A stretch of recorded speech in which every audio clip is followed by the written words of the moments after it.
চাচা, হ্যাঁ বলো, কি বলবা?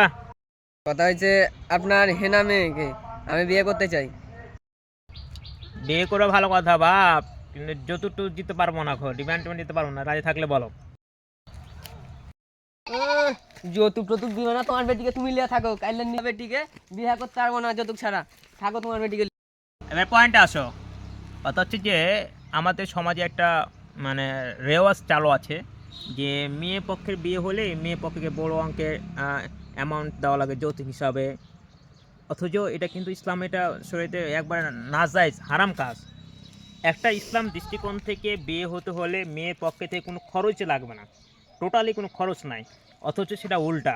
বিয়ের দিনে খরচ আছে, 500-600 লোকের বরযাত্রীর খাবার, আবার বিয়ের পর খাট দাও, সুকেশ দাও, এ দাও সে দাও, বিছানা দাও, এসে আবার বিয়ের দিন একটা বাইক দাও, পালসার দাও, অ্যাপাচি ঠ্যাপাচি আছে, যা আছে দেয়। এগুলো এগুলো ইসলামের শরীয়তে সম্পূর্ণ নাকচ, এগুলো হারাম টোটালি।